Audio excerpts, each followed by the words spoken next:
It has been all over the media and evening news as Ashley Madison, the online dating service for married people seeking extramarital affairs, was hacked, and the names and information of millions of clients was revealed, with many church leaders reported to be on that list. In a recent survey, it was found that 19% of women admitted to having an affair, compared to 23% of men. Here to talk to us about what the church can do to reach out in love as the numbers of people having affairs and watching pornography grow is the pastor of an online ministry that ministers to people struggling with pornography addiction called XXXchurch.com, Pastor Craig Gross. Welcome, Pastor Craig Gross. How are you? Hey, good. Thanks for having me on. So what was your first thought when you heard about the information breach at Ashley Madison? I mean, my first thought obviously was, wow, I mean, 30-something million people, lives are going to be now out in the open. And I deal with this every day where people have hidden things that eventually come to surface. And most of the time when it's pornography or sex or any issue like this, we're not coming about it. And most of the time people's hands are kind of pushed to have to disclose that information. And man, it was frightening to see how people were going to respond. Were people going to come out before their names were on this list publicly? But most people, I think, didn't believe that it was actually true. And yeah, I mean, it's frightening to see so many people that were on this list. And affected by it as well. People have been having affairs long before Ashley Madison. How do you think the church has responded to the issue of adultery in the past? You know, I've seen the church handle this fairly well. There seems to be, when it comes to divorce, when it comes to remarriage, I mean, it's a tough issue, but I feel like the church has walked with so many people because obviously, I mean, there's thousands of people, hundreds of thousands of people that are dealing with this, and churches have seen this opposed to something like pornography where you don't want to show up to a church on a Tuesday night and say, hey, I'm struggling with pornography. But I feel like the church has handled divorce and people, second marriages, and really have a lot of resources for people that are struggling. So I think it's hopeful for me from what I've seen the church being able to respond and walk with people through this. And how do you think the church should respond as we hear of more church leaders coming out? That's what's been speculated, is that a lot of church leaders are on this list. What is your advice on how we should respond as a church community? Yeah, I think it's two separate things. If you're the pastor of a church and you're on Ashley Madison and you've had an affair, I think you treat that extremely different than a member of your church that is sitting in your audience week in and week out that is in that situation.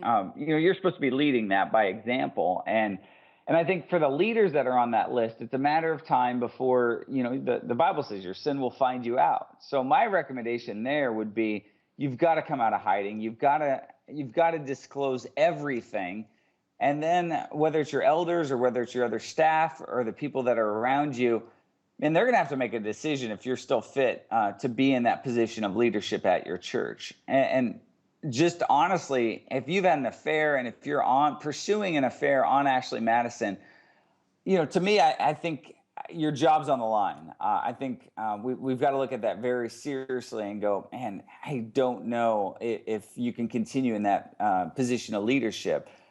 If you're supposed to be leading that church and living a double life there online and offline, I think that's going to pose a problem.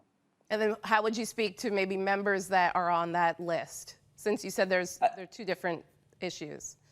Yeah, I think for the members that are on that list, I mean, every day at your church, if you're a pastor, you're going to deal with people that are having affairs. Maybe not on Ashley Madison, but out in the real life, you're going to deal with marriages that are falling apart. You're going to deal with all that. And so I think for you're not just giving those people a pass, but I think whether it's drugs, whether it's alcohol, whether it's divorce, whether it's sex, I mean, I feel like, when Jesus says, come as you are, I mean, as a church, it's a hospital for sick people. It's not a health club. It's not a country club for just people that are doing great. So I think you've got to expect to be able to deal with people like that and have resources and helps for people that are in your congregation that are struggling in those areas. And that's essentially why you started XXXchurch.com. Tell us a little bit more about why you started this ministry. Yeah, so in 2002, I mean, if you go way back, I mean, before Google, this is back in American online days of dial. We saw pornography kind of creeping its way into people's lives, especially kids. You know, I was a youth pastor and I saw so many kids having to struggle to not see pornography, whereas my struggle as a kid was to find pornography. I mean, we just couldn't find it. So the thought was we just wanted to create a safe place online for people to get help. And like I said, the church over the years, I think, has done a better job when it comes to pornography. It's still that elephant in the pew, that topic that a lot of people don't want to deal with in church. So most of the porn is found online. So we've gone online with our resources and our helps to find people exactly where they're at online, to let them know that they're not alone in their struggles. Yeah, you've been a real outlet in trying to make another opportunity, another option for people to be able to seek help and ministry through that. And I think it's been great to be an online presence. Now, I know that you also wrote a book with Shaunti Feldhahn called Through a Man's Eyes. And we'll be hearing from Shaunti later on in the show. But tell us what the topic is of that book and why you felt it was necessary to write that, because the topic is very timely.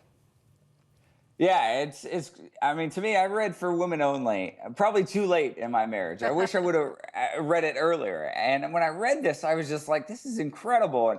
And a mutual friend kind of connected me with Shaunti, and we met. And I mean, this is the book, and For Men Only, that we give to anyone we know now that are getting married. And so there's this chapter in this book called Visual. And in this chapter, she kind of talks about just how men's brains are wired differently. And in a sense, what we did with Through a Man's Eyes is we took what she discovered in this chapter For Women Only and expanded it into its whole book. And we're not giving men an excuse because, men are visual, they're going to be men and they're going to do these things. No, not at all. But what we're trying to do is help women understand the male brain is different than the female brain. And when it comes to visual, when it comes to pornography, when it comes to taking a second look at a woman, those are struggles that a guy has that are a lot more heightened than a woman. And the more women and men can understand each other, I think the easier it is for us to not only get along, but our marriages thrives. Our raising of our boys and our girls, I think, are going to be stronger. And so that's, in a sense, what we've done with this book. And so this would obviously be a good handbook. I think, as we said, this is a very timely topic. And I think also for men to learn about why they think this way and how they respond to certain things and why they respond to certain things as well. Oh, for sure. I think a lot of men, I hear it all the time. Like, I don't want this struggle, or I don't know, like, why am I dealing with this? And I think, for the more you're able to be aware of, some of those temptations, some of those places that you're going to not, hey, going to the beach for any male is going to be a tough situation. And there's nothing wrong with being able to have that conversation with your spouse. And that's what we try to do in this book, is to be able to help couples, especially women, create safe places for their husbands to be able to say, hey, we can have this, we can engage in this kind of conversation. And you can be aware of some of these kind of triggers that might trip me up. We only have about a second left, Pastor Gross, but what would be the one thing that you would want to leave with people after this whole scandal with Ashley Madison? What can you say to encourage the church and church leaders watching of how they can continue to help and be a place of love and acceptance? Yeah, I just would leave you with hope. I mean, in a world, obviously, you turn on the news, we're going to hear story after story of devastation. I hear it every day. I see it every day in my inbox. And it can get a little, not just frustrating, but discouraging. But ultimately, I mean, we serve a God that has come to give us life. And I do see every day people making the right decision. Every day, marriages being restored. Not everybody's on that list. And so I would, and even if you're on that list, I would leave you with hope, because, man, we serve a God that gives us that hope. And so, I'd leave you with hope. Amen to that. Thank you again, Pastor Craig Gross from XXXchurch.com.